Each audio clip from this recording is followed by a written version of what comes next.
Ito ang Presidential Broadcast Service. Radyo Pilipinas. Radyo Publiko Ng bagong Pilipinas para sa bagong Pilipino.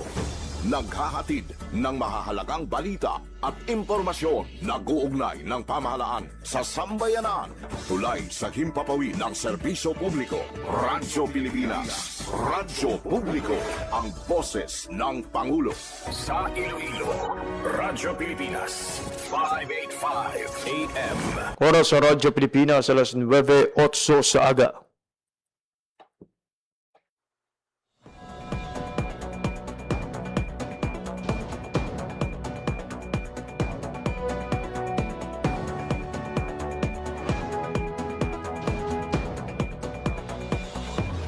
Sa Western Visayas, Panay Island, na tinamaan itong island-wide blackout. Ang pagsulod mo gid sa maasim watershed. Pinaka-purpose nila ini para sa operation nato. We have that in collaboration with the Department of I am Health. again standing up. Mapiktahan ang ila freedom of Sa expression. Office of Civil Defense naman po, balita, issue, kag iban pa. Diri sa Radyo Pilipinas. Radyo Publiko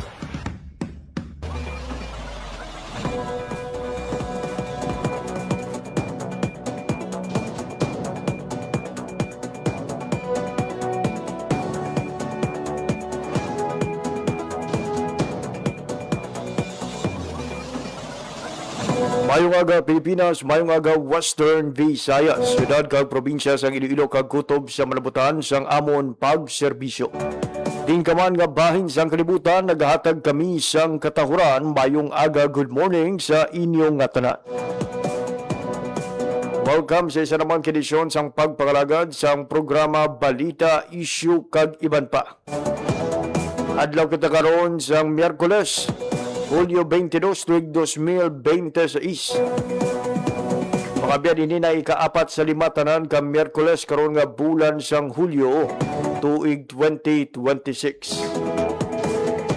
Kag sa kinaandan, maging ko po ninyo tub-tub alas 9:55 subong iyang aga. Ako ang inyo alaga, JP Hervas. Sa aton mga sukitag palamati all over Western Visayas, probinsya sa Baclan, Antique, Capiz, Guimaras, Iloilo kag Subongman, sa aton mga abyan sa Negros Occidental, bayad-ayad nga aga sa inyong nga tanan.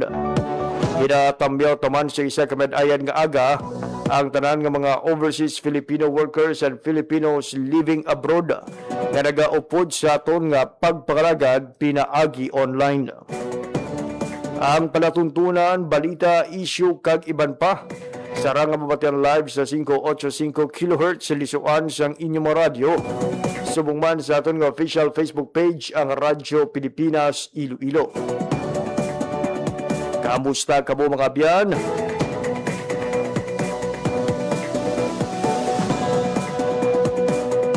Sa aton nga pagpakalagad, subong iya nga aga, lakip sa aton nga pag-aistoryahan ang nangin inflation rate o kung dalagan sa mga presyo sa mga balaklon kag serbisyo sa bug-os nga kabisan katungdan sa nagligad nga Hunyo. Ibaloon naton mga biyan kung ano ka dasig ang nangin pagsaka sa presyo o kung may pagbag-o bala sa nangin dalagan sa presyo kag mga serbisyo diri sa Western Visayas sang nagligad nga Hunyo. Sining karon lang ang Philippine Statistics Authority kon PSA Western Visayas ang nagpatawag sa isa ka press conference ago di palinton mga biyan ang inflation report sa bulan sang Hunyo. Siplatan taban ang pila ka mga balita lokal kag balita nasyonal kag ginbantayan sa mga reporters sang Radyo Pilipinas Network. Mga balita nasyonal ginbantayan mga biyan sa mga kopdanan naton sa DZRB Metro Manila. Kag subong man mga update sa mga lokal nga panguluhan ka mga regional agencies diri sa Western Visayas.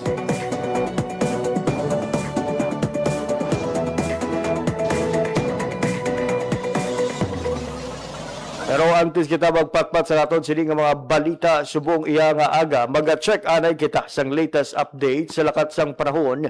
Hibaluon naton sa Pag-asa Iloilo ang mangin paniempo subong adlaw sa Miyerkules kag subong man kung na may ara na sang available nga data, may kang tanan naman sa posible mangin paniempo sa maabot nga weekend.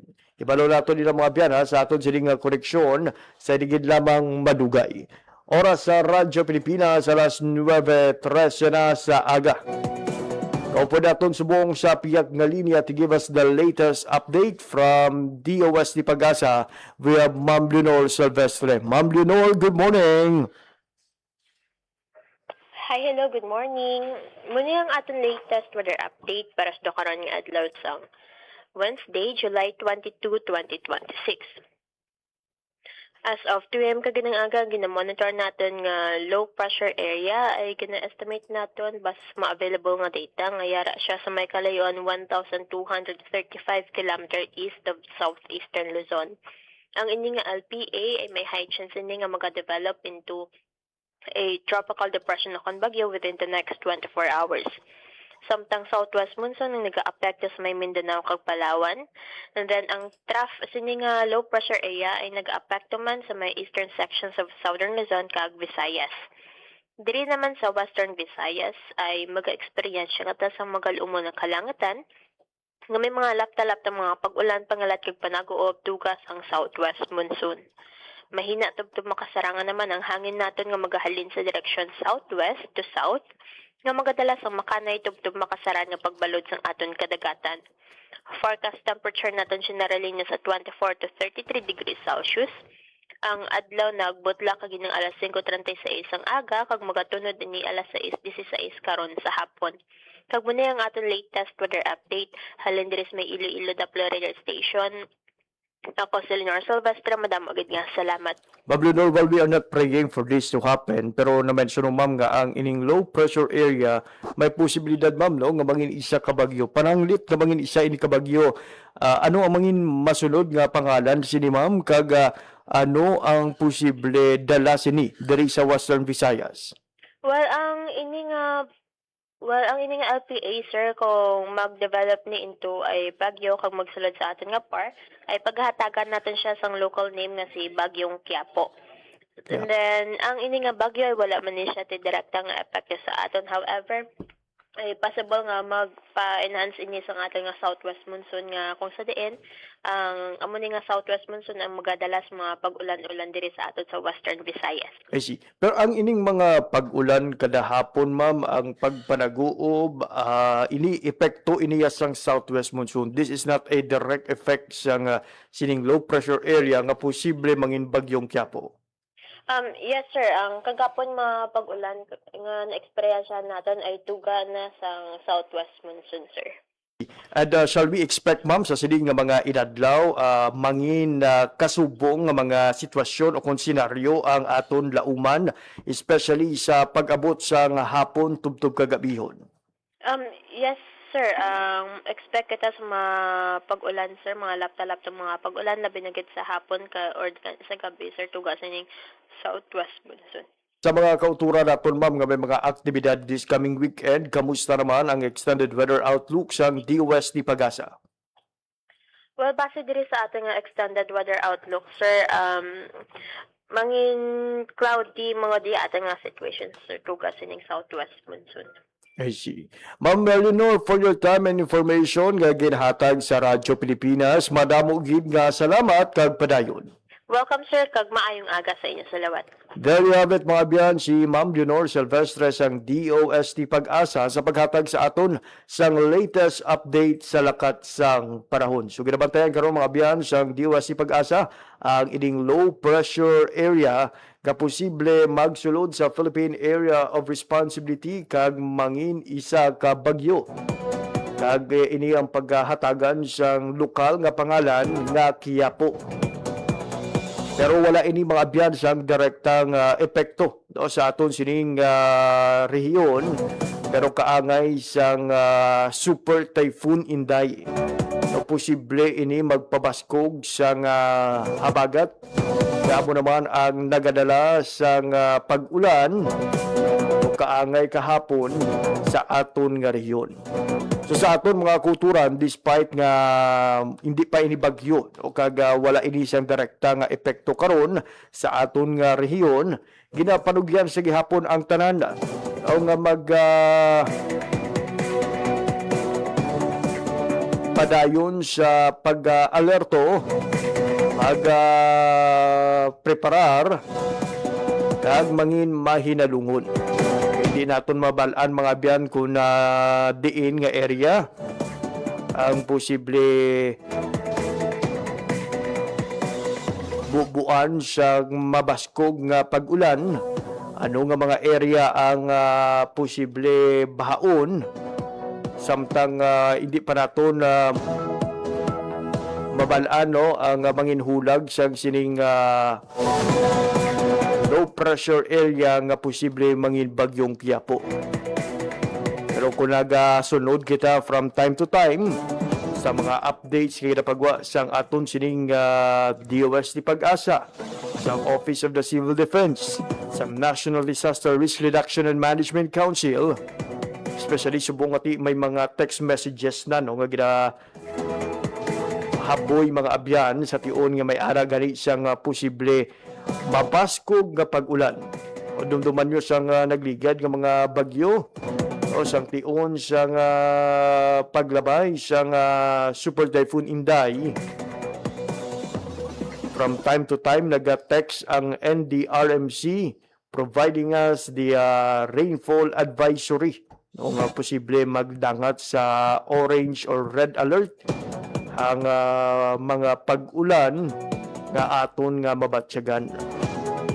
Sa baylo mga biyan nga magpanik o gamito nato ng ini nga mga warnings to prepare ourselves sa mga posible resulta o sang sini nga mga pag-ulan.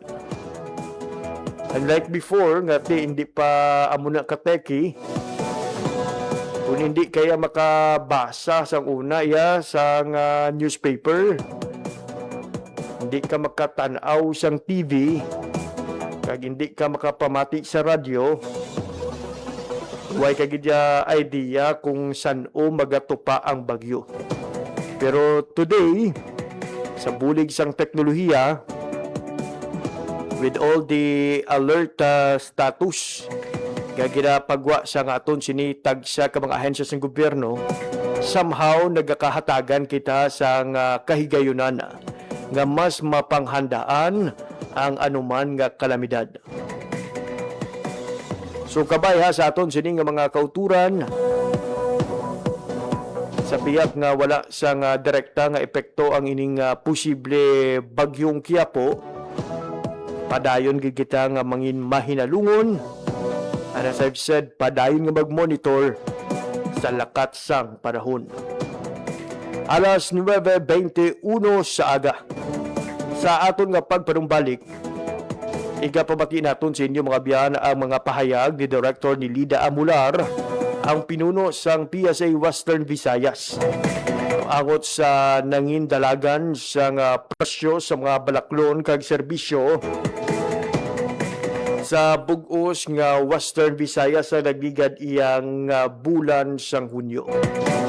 Ini kag iban pa nga mga impormasyon pagkatapos lamang isang pila ka pahanumdom. Ayos, very good. Ang pinakagusto ko doon yung mga punong malalaki. Kung walang puno, walang paglalakad. Hindi talaga siya masosolve sa kalsada lang. Ma'am will support you kasi gano'n na rin yung we have to change that mindset talaga. Yung active mobility. Mula lunch, sobrang init na dito. Mahirap pag naglalakad dito. Halos walang masisilungan. Mga tao ayaw maglakad kasi talagang walang maayos na sidewalk. Nung pinakita ko kay BBM po yung plano nyo, tuwan-tuwa siya. Kung makikita nyo yung vision niya, yung MT Villanueva pilot, full support yung national government dun sa vision ni Mayor Lenny for Naga City. Very excited kami. Magapit na tayong mag-start dito sa MT Villanueva sidewalk and active transport project natin with the City of Naga. Nakamark na natin yung mga puno. And ito, yan, street lights na tayo, nakamark na tayo. Tapos ito yung lay-by, no? Yeah. Pweto na tayo. Ganda naman ang wires. Ang linis nun. Towards the end of this year, magkakatotoo na yan. Hindi na lang picture yan. Sana maging proof of concept din siya for the rest of the major thoroughfares in Naga and hopefully And the country. entire country.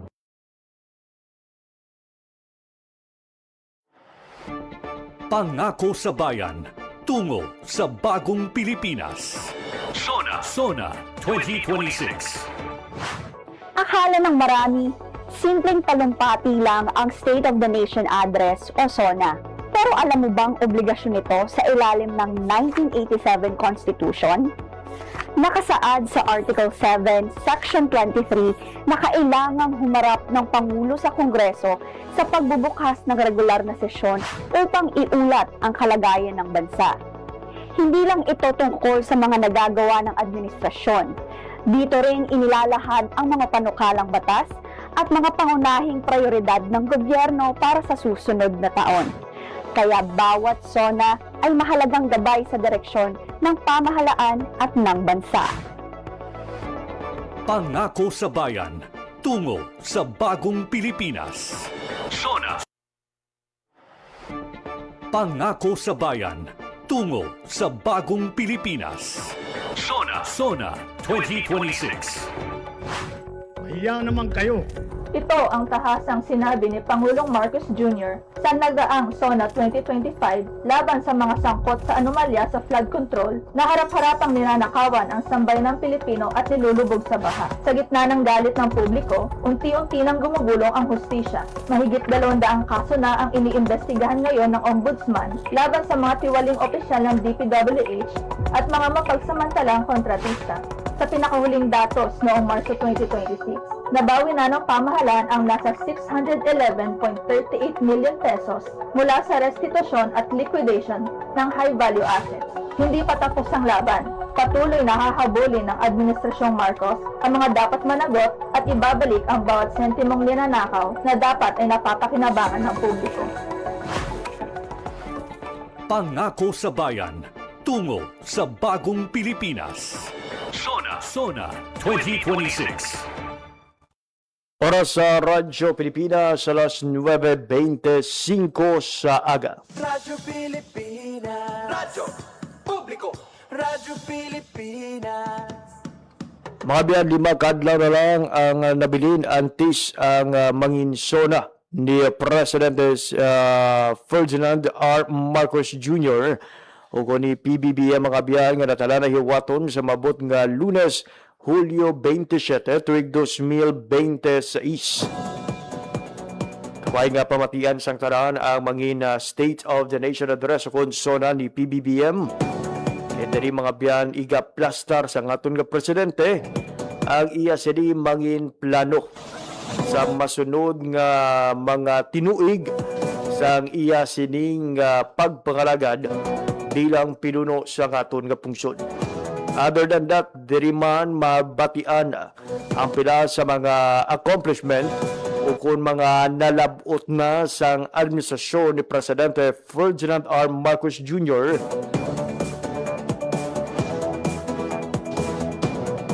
Pila bala ang mga nabuligan, pila bala ang napatuman, kag ano ang epekto sini sa mga ordinaryo nga mga Pilipino.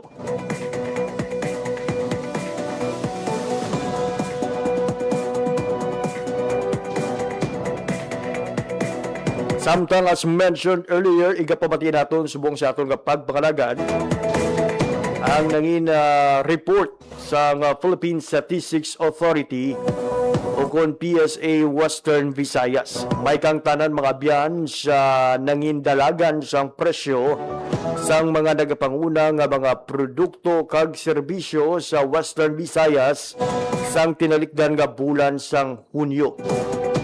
Yari pamatian naton ang nangin payag ni Director ni Lida Amular, ang Regional Director sang PSA Western Visayas. Visayas para sa bulan sang Hunyo 2026. Ang headline inflation o kung ang paghulag sang presyo sa mga produkto kag mga serbisyo sa rehiyon ang nagapabilin sa antas nga 6.8% sa bulan sang Hunyo 2026. Ang inflation rate sa nagligad ng bulan sang Hunyo sang Mayo 2026 ang nag-record kapareho sang 6.8 kag 0.6% naman sa Hunyo 2025. Ang year-to-date tukon average inflation halin sa Enero 2026 hasta sa Hunyo 2026 nag-record ng 4.8% inflation rate.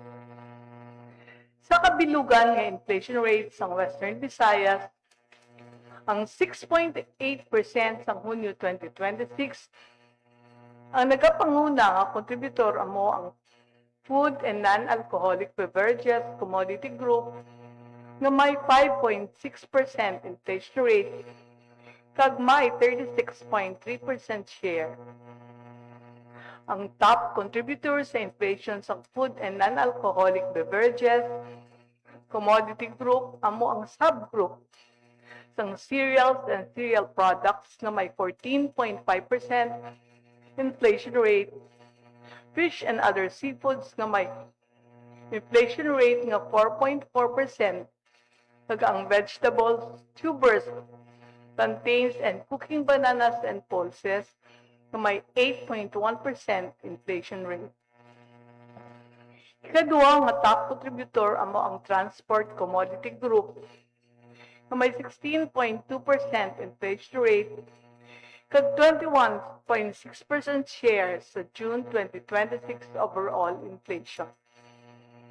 Ang may madako nga bahin sa inflation sang Transport Commodity Group amo ang gasoline nga may 37.4% inflation rate kag ang diesel nga may 36.7% inflation rate. Ikatatlo nga major contributors sa overall inflation amo ang restaurants and accommodation services.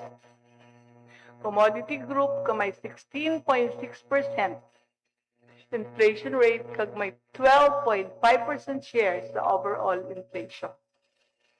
Ang top contributor sa inflation sa restaurants and accommodation services amo ang subgroup sa restaurants, cafe, and alike na may inflation rate nga 16.9%. Sa 13 ka mga major commodity groups, 7 ka commodity groups ang nag-record sa inflation rates na mas mataas kumpara sa nagligad nga bulan sang Mayo 2026. Ini amo ang mga masunod. Alcoholic beverages and tobacco may 9.0% inflation rate halin sa 8.9% inflation rate. Housing, water, electricity, gas, and other fuel na may 3.8% inflation rate halin sa 2.0% inflation rate. Health na may 4.7% inflation rate halin sa 3.5% inflation rate. Information and communication na nag-record sa 1.4% inflation rate halin sa 1.3% inflation rate. Recreation, sports, and culture na may 7.5% inflation rate halin sa 6.3% inflation rate. Education services na may 9.1% inflation rate halin sa 3.9% inflation rate. Kag personal care and miscellaneous goods and services na may 4.3% inflation rate halin sa 4.2% inflation rate. Sa piyak na bahin, 3 ang ka mga commodity groups ang naka-record sang mas mahinay na inflation rate kumpara sa nagligad nga bulan. Food and non-alcoholic beverages na may 5.6% inflation rate halin sa 5.7%. Transport nga may 16.2% inflation halin sa 20.5%. Kag restaurants and accommodation services na naka-record sa 16.6% inflation rate halin sa 17.2%. Tatlo naman ka mga commodity groups ang nag-record sa kapareho nga inflation rate sa Hunyo 2026 talin sa Mayo 2026. Clothing and footwear nga may 3.7% inflation rate. Furnishing, household equipment, and routine household maintenance nga may 6.1% inflation rate. Kag ang financial services nga may 0% inflation rate. Sa mga probinsya sang rehiyon, ang Antique ang nag-record sa pinakamataas nga inflation rate sa bulan sang Hunyo 2026 na may 9.2%. Ang Capiz naman ang may pinakamanubong nga inflation rate nga nag-record sa Antas na 3.9%. Ang probinsya sang Iloilo kag Guimaras kag ang syudad sang Iloilo ang nag-record sang mas mataas nga inflation rate sa bulan sang Hunyo 2026 kumparar sa Mayo 2026.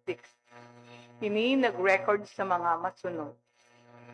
Iloilo, 7.5% halin sa 7.2%. Guimaras, 5.1% halin sa 4.7%. Kag ang Iloilo City nga 6.6% halin sa 6.0%.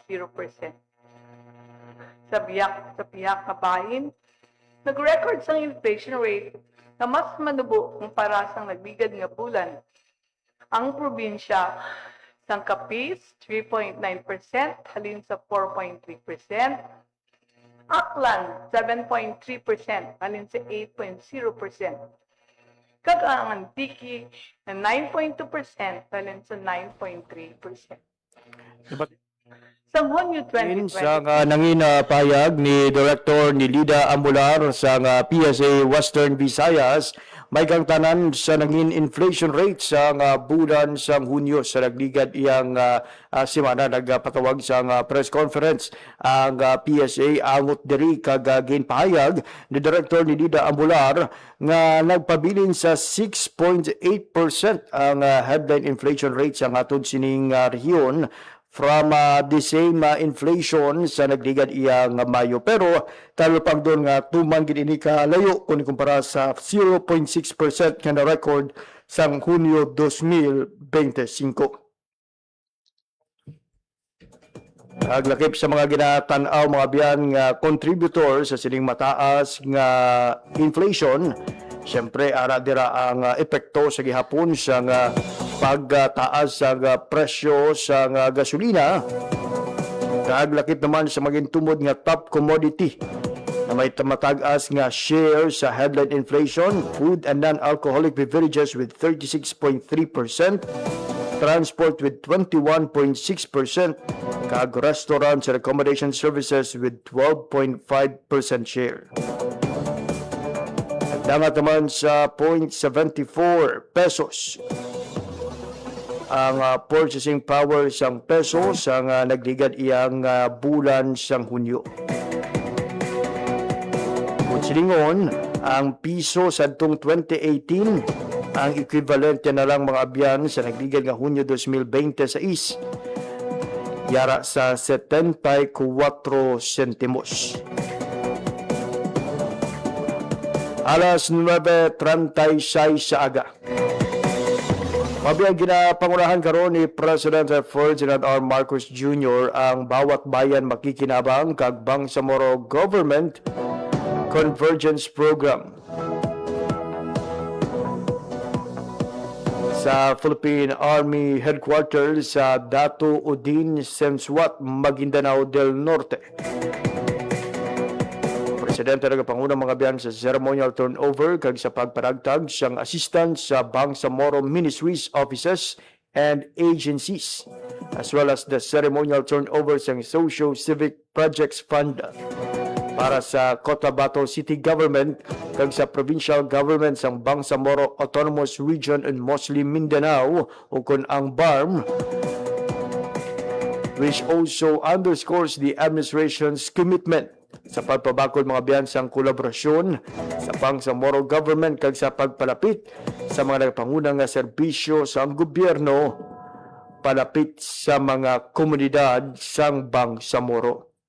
Nakit mga biyan sa mga magabaton sang sining bulig ang mga lokal nga mga panguluhan Ag subong man mga mangingisda, mangunguma, mga indigenous peoples o kung mga tribo, mga former combatants, kagiban pa nga mga predad nga sektor sa rehiyon.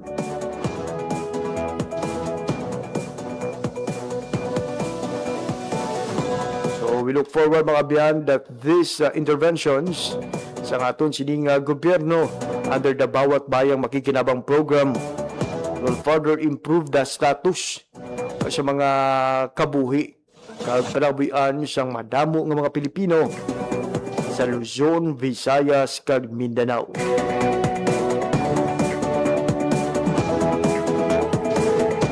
Samtang sa iban pa nga balita nasyonal.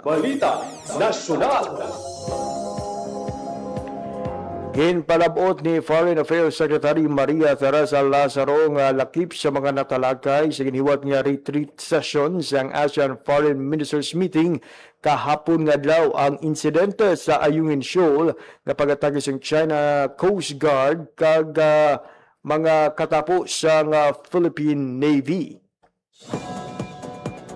Tinalakay man sa foreign ministers ang padayon nga pagduso sa Code of Conduct sa South China Sea bilang kabahin sa mga pagtingwa sa ASEAN nga mapabilin ang kalinong kagkatawhayan sa nasambit nga rehiyon. Bangod sini, nagka-focus ang atensyon sang tanan sa pagtambo ni Chinese Foreign Minister Wang Yi sa ASEAN meetings subong Miyerkules na kinapangunahan naman sang pungsod Pilipinas. Inalauman nga mangin kabahin siyang talakayan ang mga issue may kang tanan sa West Philippine Sea. Kasabay siyang padayon nga pagduso sa diplomasya kag malinong nga pagresolba sa mga tensyon. Ante sini, nakipaghinun-ano na si Wang Yi kay ASEAN Secretary General Cao Kim Horn sa sidelines ng 59th ASEAN Foreign Ministers Meeting sa Pasay City kahapon. Pinistoryahan nila ang progreso sa ASEAN-China Comprehensive Strategic Partnership na mangin 5 na katuig. Samtang ginabantayan man ang pagpakigaangot sa mga foreign ministers ng ASEAN kada U.S. Secretary of State Marco Rubio kag Russian Foreign Minister Sergey Lavrov. Kinalauman nga lakip sa ilang nga pag-aistoryahan ang mapanghangkat sa world security. Lakip na ang padayon nga mga tensyon sa Middle East kag Ukraine.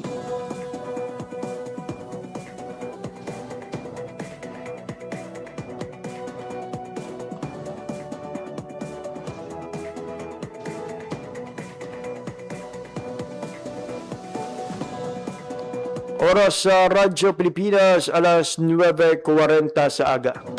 Sa atong kapagparumbalik, maghahatag naman kita sa pila ka mga update gikan naman sa mga lokal nga ahensya sang gobyerno. Mga update gikan sa aton sining mga regional government agencies, kagiban pa nga mga impormasyon pagkatapos lamang sang pila ka pahanungdong. Itinuloy na po natin ang zero balance billing. Libre po. Ibig sabihin, ang serbisyo sa basic accommodation sa ating mga DOH na ospital, wala nang babayaran ang pasyente. Po, ang dami pong challenge, hindi po namin alam kung saan namin kukunin, gano'n, nag-iisip kung paano namin mababayaran. Siyempre po, masayang-masaya. Super saya po dahil na zero billing po kami. Opo, malaking, po talaga, malaking tulong po. Mabilis lang din po. Bayad na ang bill ninyo. Uulitin ko, wala nang kailangan bayaran ng pasyente basta sa DOH Hospital dahil bayad na po ang bill ninyo. Naiyak ako kasi sobrang saya. Maraming salamat po, Mr. President Bongbong Marcos Jr. Hindi kami nagkamali ng taong hinalal.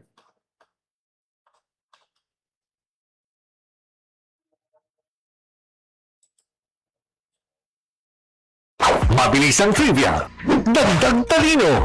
Heto na ang Dagling Kaalaman. Mga kababayan, maging alerto sa rainfall advisories ng Pag-asa. Yellow Rainfall Advisory. Kapag malakas ang ulan mula 7.5 hanggang 15 millimeters sa loob ng isang oras, mag-ingat dahil posible itong magdulot ng pagbaha sa mababang lugar. Orange Rainfall Advisory. Mas malakas na ulan mula 15 hanggang 30 millimeters. Malaki ang posibilidad ng pagbaha, kaya maganda at maging alerto. Red Rainfall Advisory. Emergency na ito. Higit 30 millimeters ng ulan sa loob ng 3 oras o higit pa. Kapag nakataas ang red advisory sa inyong lugar, huwag mag-aksaya ng oras. Agad na lumikas para sa kaligtasan ng inyong pamilya. Maging handa, makinig sa abiso at laging unahin ang kaligtasan. Kaunting kaalaman na malaking dagdag talino. Abangan muli ang susunod na Dagling Kaalaman.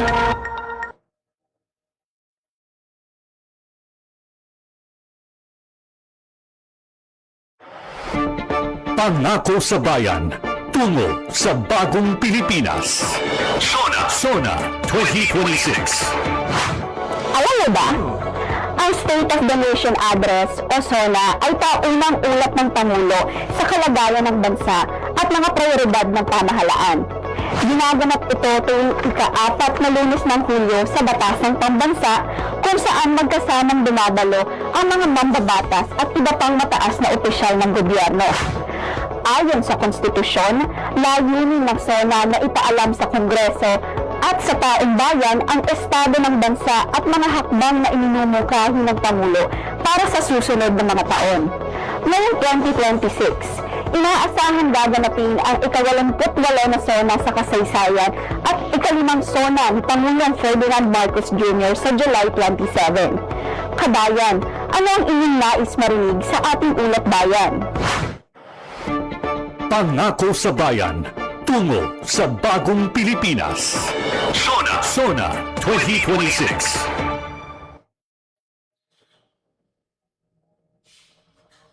Sa wastong pressure ng gulong at pag-set ng thermostat ng aircon sa katamtaman o hindi bababa sa 22 degrees Celsius, may savings ka na aabot sa 5%.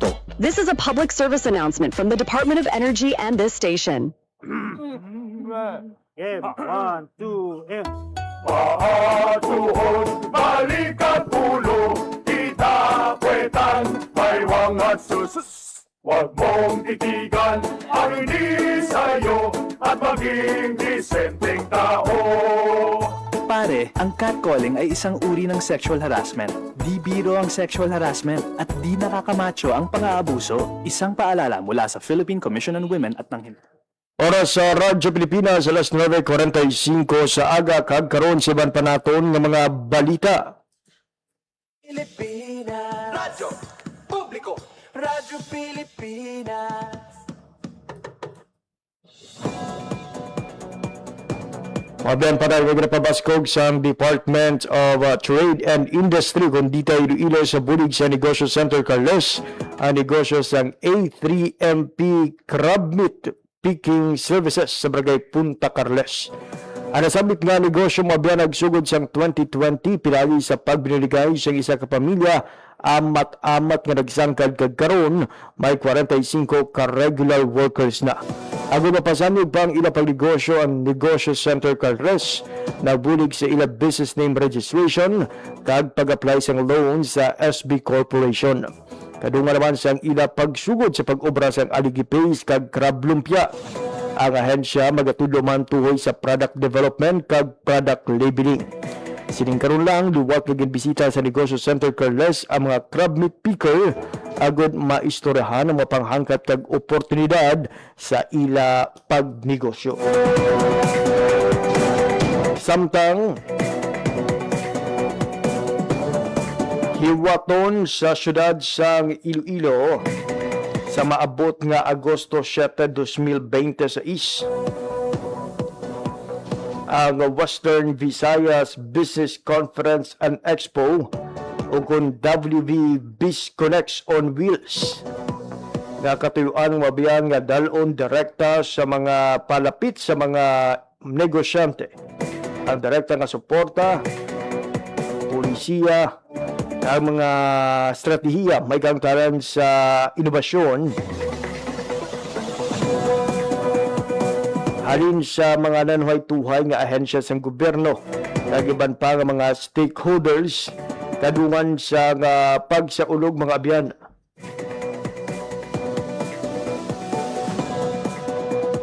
Sang National MSME Month. Ang ining WB Visconex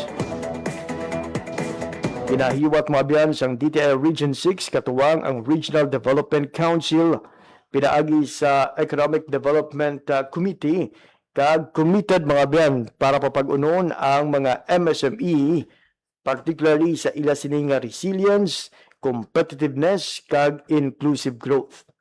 Kag para nga ma-achieve ang kadalagan sa sining pagtililipon, nagainganyo nga aton sining Department of Trade and Industry sa tanan nga mga negosyante diri sa syudad sang Iloilo kag pati na sa probinsya nga magpasakop mga abyan sa sining aktibidad.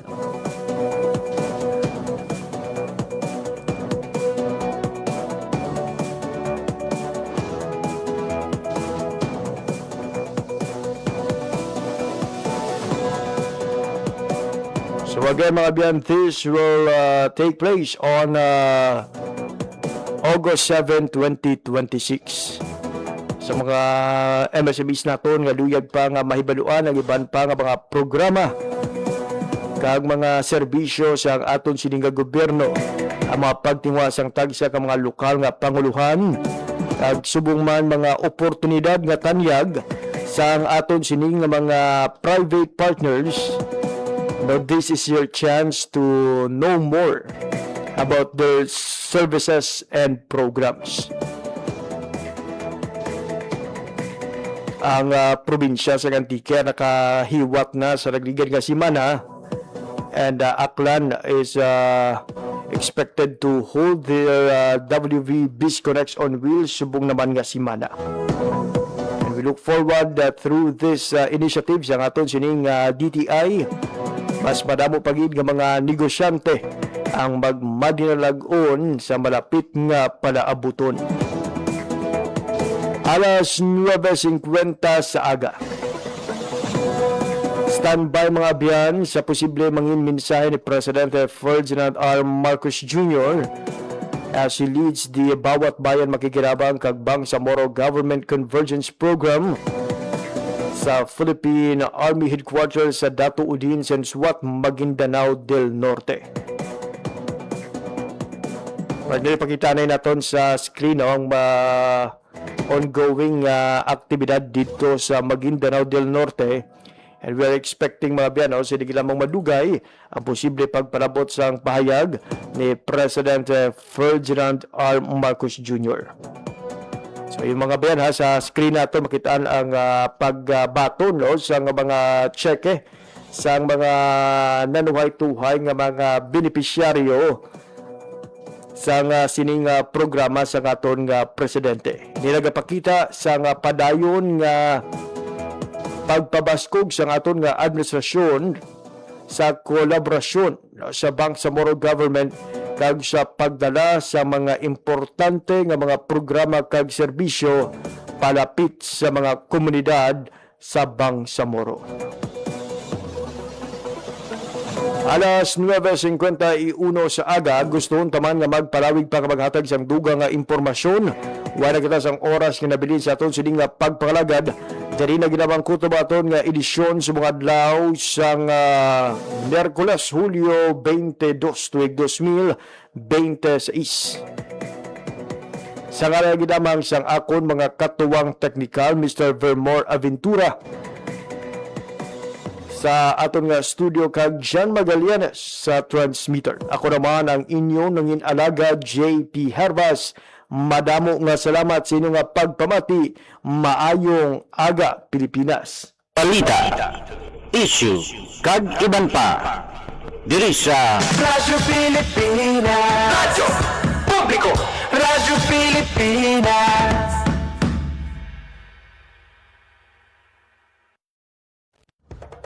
Ito ang Presidential Broadcast Service. Radyo Pilipinas. Radyo Publiko. Ng bagong Pilipinas para sa bagong Pilipino.